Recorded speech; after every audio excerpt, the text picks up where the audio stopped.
여호수아 13장 1절부터 14절까지 구약성경 339면에 있습니다. 여호수아가 나이가 많아 늙음에 여호와께서 그에게 이르시되 너는 나이가 많고 많아 늙었고 얻을 땅이 매우 많이 남아있도다.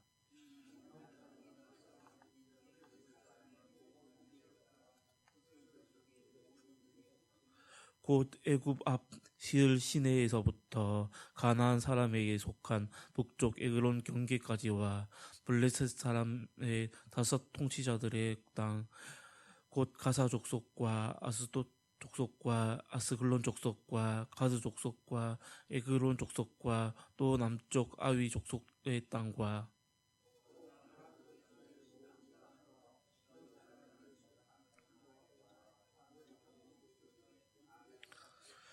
또 그발 족속의 땅과 해 뜨는 곳에 온 레바논 곧 헤르몬선 아래 바갓에서부터 하맛에 들어가는 곳까지와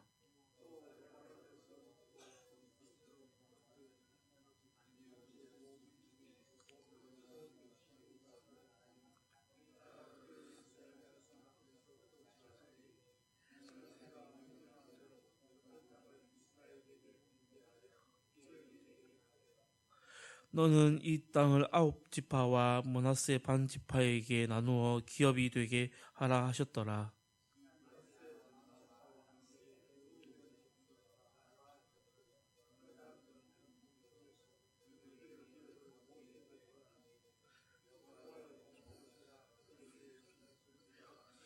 곧 아르논 골짜기 가에 있는 아로엘에서부터 골짜기의 가운데에 있는 성읍과 디본까지 이르는 메드바 온 평지와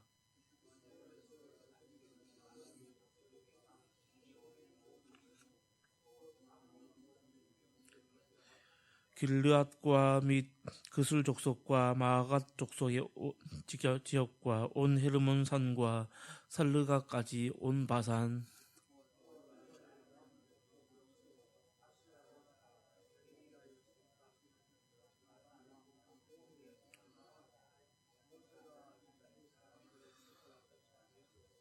그술 족속과 마아갓 족속은 이스라엘 자손이 쫓아내지 아니하였으므로 그술과 마아갓이 오늘까지 이스라엘 가운데에서 거주하니라. 오직 레위 지파에게는 여호수아가 기업으로 준 것이 없었으니 이는 그에게 말씀하신 것 같이 이스라엘의 하나님 여호와께 드리는 화제물이 그들의 기업이 되었음이더라. 아멘. 오늘 말씀을 한 문장 요약하면 하나님은 정복한 땅보다 반드시 누려야 할 약속의 땅을 우리에게 남겨두신다라고 말씀드릴 수가 있습니다. 이제 여호수아는 오랜 전쟁을 마치고 늙고 나이가 많아졌습니다.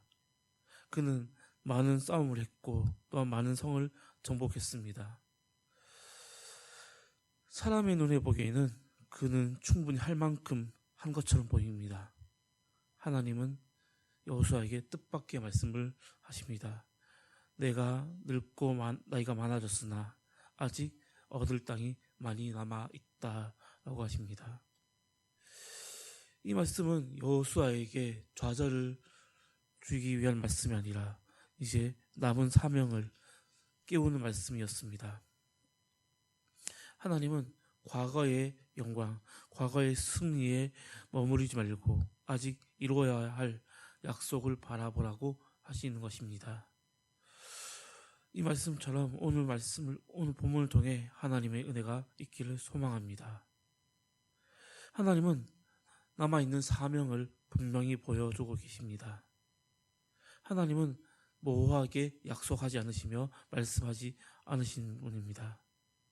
2절부터 6절까지 보면 남은 땅을 하나씩 열거하는 것을 볼 수가 있습니다. 하나님은 약속을 그냥 막연하게 하시는 분이 아닙니다. 구체적인 사명, 그리고 분명한 비전, 그리고 정확한 방향을 보여주고 있는 것입니다. 그리고 하나님께서는 결정적으로 이 말씀을 하고 계십니다.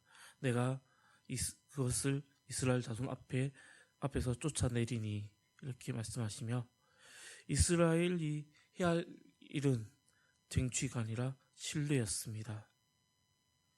하나님은 이미 이기셨다는 전제 위에서 그 믿음으로 걸어가는 것을 그들의 사명으로 보여주셨던 것입니다. 하나님은 우리에게도 남아있는 사명을 숨기지 않으십니다.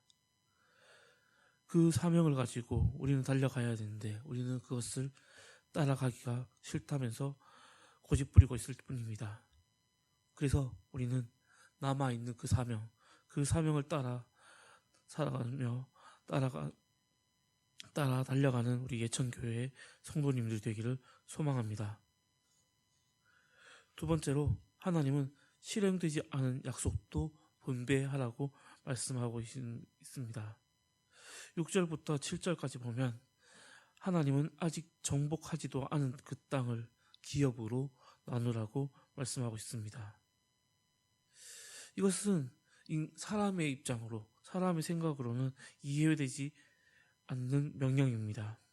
그러나 이것을 실행하는 것이 바로 믿음인 것입니다.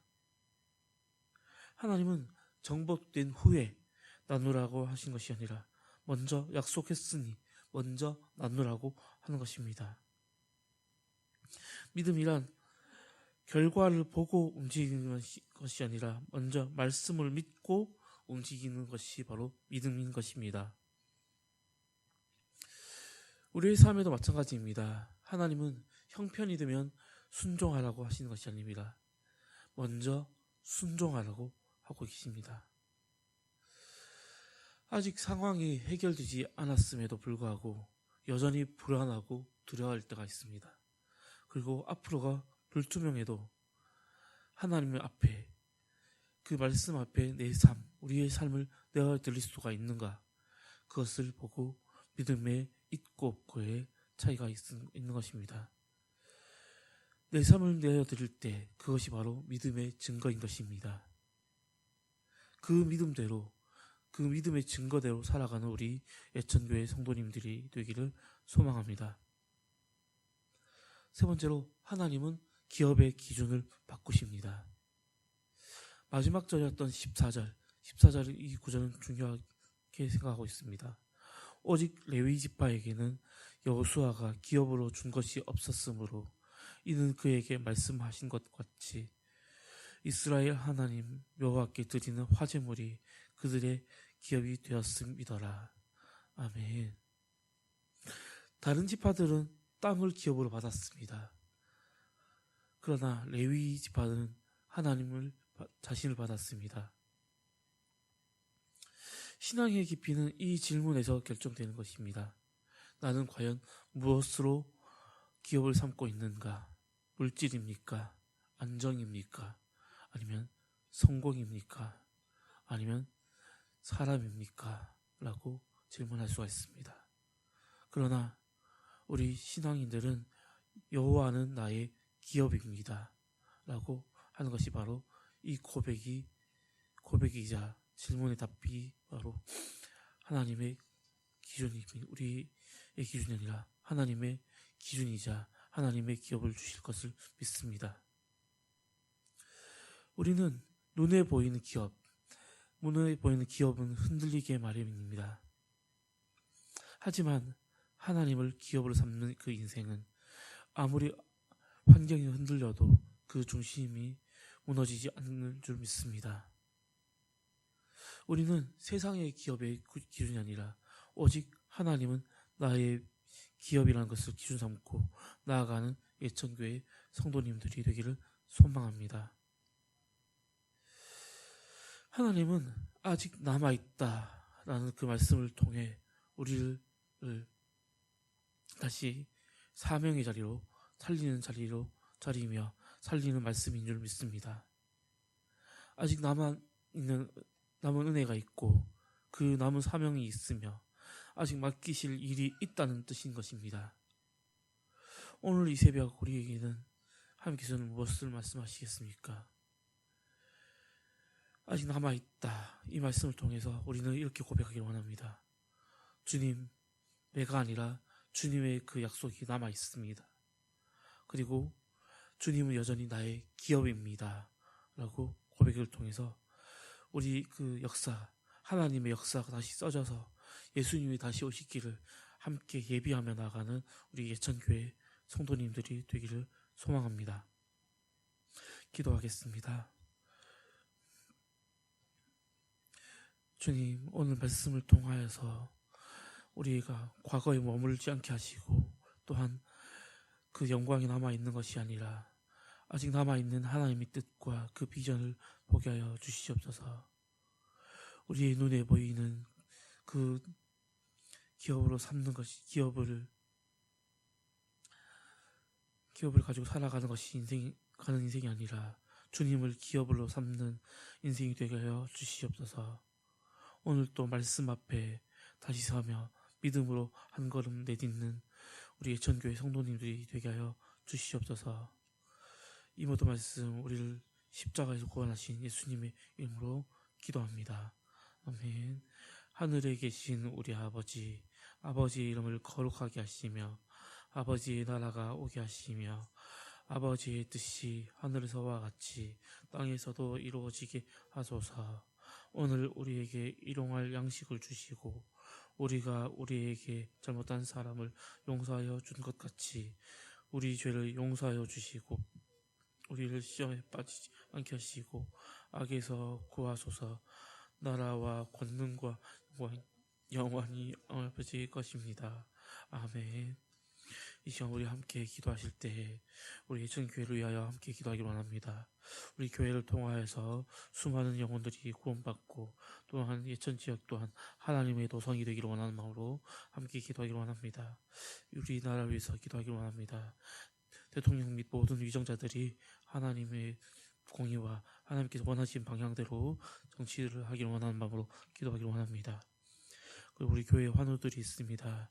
그 환우들 가운데 주님의 치료와 주님의 치유를 통해서 우리 교회 다시 나와 하나님을 예배하는 예배자가 되기를 원하는 마음으로 기도하기를 원합니다. 그리고 선교지에 계신 선교사님들과 선교지와 선교사님들을 위해서 기도해서 할 때 그들의 발걸음과 그들의 입술을 조정하여 달라고 기도하기를 원합니다. 그리고 각자 개인 기도 제목 가지고 주여 한번 외치고 기도하겠습니다.